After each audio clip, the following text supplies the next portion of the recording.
how to make a key for 2 rooms. Enter the first room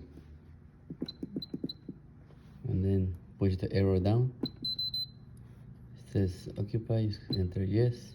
Enter the second room number. Okay, enter. How many nights?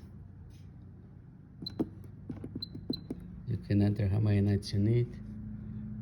I put 300, almost 1 year.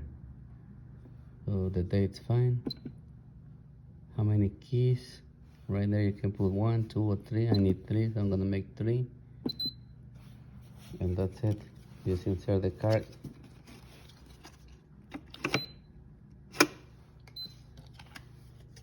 Card 2. Okay, card 3. Okay. And that's how you make a key for 2 different rooms.